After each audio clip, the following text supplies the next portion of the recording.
anak-anak ibu, hari ini kita akan membahas tentang norma dalam kehidupan sehari-hari.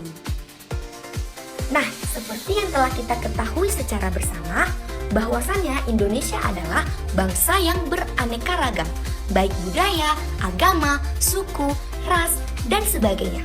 Jadi anak-anak ibu, perbedaan-perbedaan inilah yang sering menyebabkan konflik, bahkan perpecahan di dalam masyarakat. Maka dari itu, perlu adanya norma. Nah, kira-kira ada yang tahu nggak apa itu norma?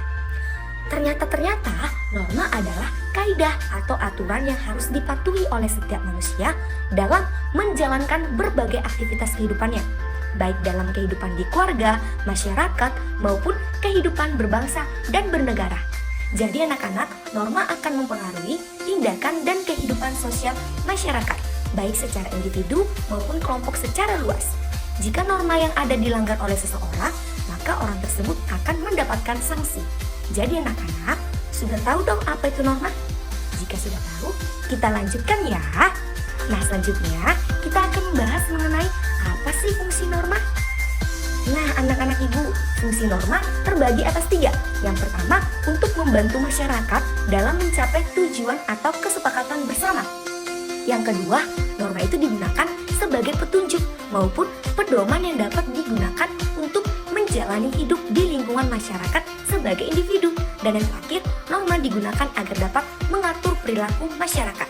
Jadi anak-anak, dengan fungsi tersebut, maka norma perlu disosialisasikan karena memiliki peran yang penting dalam mewujudkan ketertiban sosial di masyarakat. Untuk lebih jelas, kita simak yuk apa saja bentuk-bentuk norma yang ada. Yang pertama ada norma agama, yang kedua ada norma kesusilaan, yang ketiga ada norma kesopanan, dan yang terakhir ada norma hukum. Yuk kita bahas yuk. Nah, sekarang kita akan membahas norma yang telah disebutkan tadi satu persatu. Yang pertama, Ibu akan membahas mengenai norma agama. Norma agama merupakan sekumpulan peraturan hidup manusia yang berasal dari Tuhan. Umumnya, norma agama ini akan membuat manusia mengendalikan sikap dalam kehidupan sehari-hari.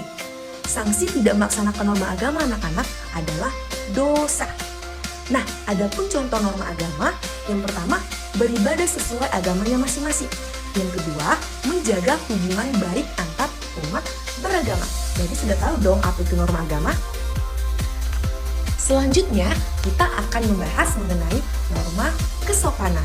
Jadi anak-anak ibu, norma kesopanan adalah aturan yang bersumber pada perilaku, kebiasaan, adat istiadat, budaya, dan nilai dalam masyarakat. Sehingga setiap wilayah pasti memiliki norma kesopanan yang berbeda-beda. Sanksi jika kita melanggar norma kesopanan adalah sanksi sosial dan cemooh. Jadi anak-anak ibu jangan sampai melanggar norma kesopanan ya.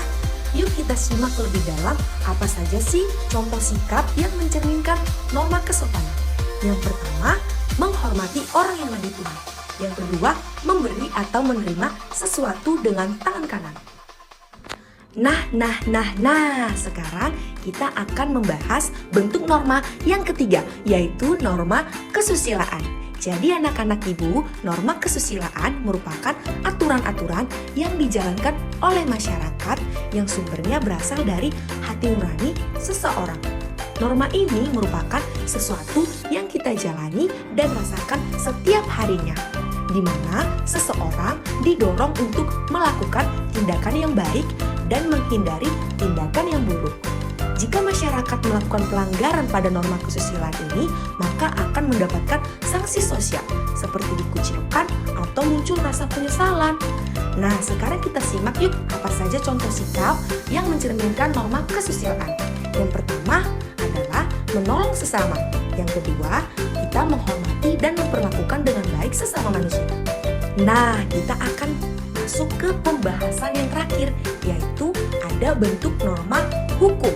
Nah, anak-anak ibu, norma hukum adalah aturan berisi perintah dan larangan yang dibuat oleh pihak berwenang atau negara dan berlaku bagi seluruh warga negara tanpa terkecuali atau berlaku secara universal.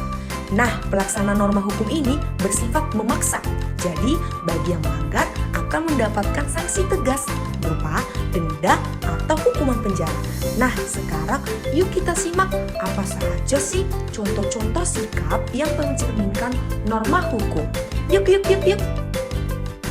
Yang pertama, setiap orang harus menaati rambu lalu lintas. Yang kedua, setiap warga Indonesia wajib membayar pajak. Baik anak-anak ibu, sekianlah pembelajaran kita pada hari ini.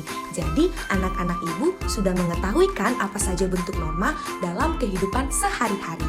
Nah, sampai jumpa di pertemuan pembelajaran selanjutnya.